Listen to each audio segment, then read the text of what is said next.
बिस्मिल्लाहिर्रहमानिर्रहीम ग्रेड 10 जैसा कि हमने पिछली 3 हदीस में पढ़ा कि एक तो जुम्मा खुतबा जुम्मा के अदाब के बारे में थी, हदीस नंबर 12। फिर हदीस नंबर 13 में जो है वो अदाब मजलिस, अदाब जुम्मा, एहतराम इंसानियत वगैरह, नज़्म ज़ब्त की तरफ तवज्जो दिलाई गई है।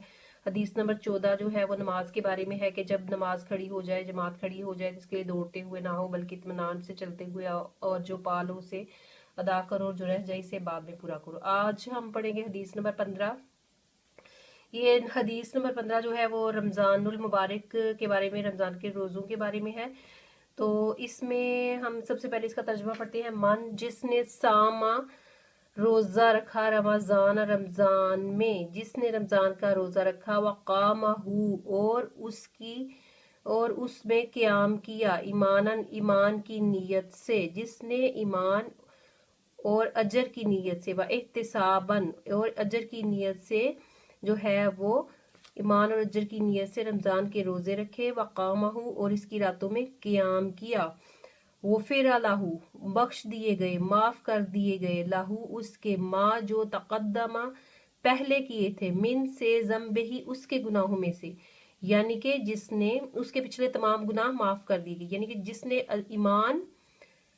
ईमान और अजर की नीयत से रमज़ान के रोज़े रखे और इसकी रातों में, व कामहू और उसकी रातों में क़याम किया, इसके पहले जो गुनाह है वो माफ़ कर, कामहू और उसकी रातों में क़याम किया, इसके पहले जो गुनाह है वो माफ़ कर दी गई।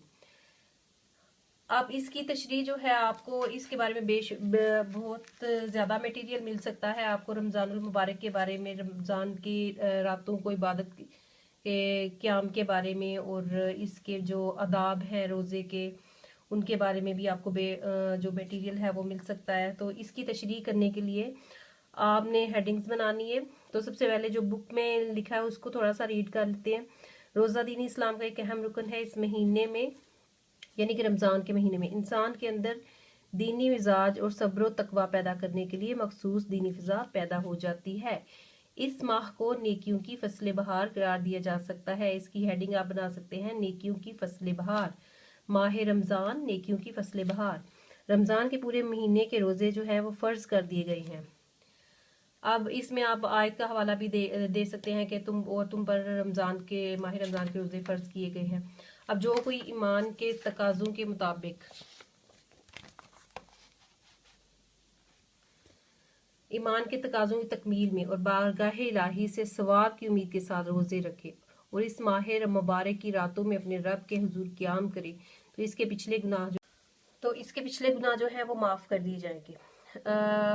स्टूडेंट्स, इस हदीस में हदीस नंबर 15 में जो है नबी करीम सल्लल्लाहु अलैहि वसल्लम फरमा रहे हैं कि ईमान और अजर की नीयत से जो रोज़े रखने वाले लोग हैं उसके पिछले तमाम गुनाह माफ़ कर दिए जाते हैं। रमज़ान के महीना जो कि रहमतों और बरकतों का महीना है, इस महीने में जो है वो शयातीन को कैद कर दिया जाता है, दोज़ख के दरवाजे बंद कर दिए जाते हैं, और इसी तरह इंसान को नेक नीयत और भरपूर लगन के साथ जो है वो अल्लाह ताला की इबादत करने का मौका मिलता है। हर इंसान जो है वो सारी अपने पिछले गुनाह भुलाकर अल्लाह ताला की इबादत में लग जाता है, खुशू और खुजू से उससे इस्तगफार करता है, अपने गुनाहों की माफ़ी तलब करता है। और जो इंसान इस महीने की रहमतों को रोज़ा और रातों को क़याम के ज़रिए समेट ले, तो उसके साथ क्या होगा कि अल्लाह ताला फरमाते हैं, हुज़ूर सल्लल्लाहु अलैहि वसल्लम ने इस हदीस में फरमाया कि उसके जो है वो पिछले तमाम गुनाह जो हैं वो बख्श दिए जाएंगे। माह रमज़ान की रहमतों और बख्शिशों से, उसकी नेमतों से महरूम रह जाना बहुत बड़ी बदबख्ती है।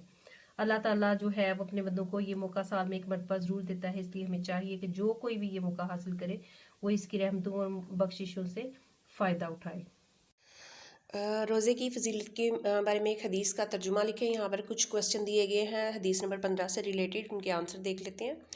रोज़े की फ़जीलत में एक हदीस का तर्जुमा लिखें। तर्जुमा, जिसने ईमान और अजर की नीयत से रमज़ान के रोज़े रखे और इसकी रातों में क़याम किया, इसके पहले गुनाह माफ़ कर दिए गए। नंबर 2, रोज़े की क्या अहमियत है? आंसर, रोज़ा दीन इस्लाम का एक अहम रुकन है। रोज़ा रखना हर आकिल बालिग और मुसलमान पर फ़र्ज़ है। رمضان کے مہینے میں کیسی فضا پیدا ہوتی ہے؟ رمضان کے مہینے میں انسان کے اندر دینی مزاج اور صبر تقویٰ پیدا کرنے کے لیے مخصوص دینی فضا پیدا ہو جاتی ہے۔ رمضان کو اور کیا نام دیا جا سکتا ہے؟ اس ماہ کو نیکیوں کی فضل بہار قرار دیا جا سکتا ہے۔ رمضان کے کتنے روزے فرض ہیں؟ رمضان کے پورے مہینے کے روزے فرض ہیں۔ رمضان کے روزے کی کیا فضیلت بیان کی گئی ہے؟ جو کوئی رمضان کے روزے ایمان کے تقاضوں کی تکمیل میں اور بارگاہ الہی سے ثواب کی امید کے ساتھ روزے رکھے گا، اس ماہ میں اپنے راتوں میں اپنے رب کے حضور قیام کرے تو اس کے پچھلے گناہ معاف کر دیے جائیں گے۔ کوسچن 7 ہے، ترجمہ کریں۔ غفر لہ ما تقدم من ذنبہ، اس کے پہلے گناہ معاف کر دیے گئے۔ معنی لکھے، سامہ غفرہ، سامہ کا معنی ہے اس نے روزہ رکھا، غفرہ کا معنی ہے بخش دیا گیا۔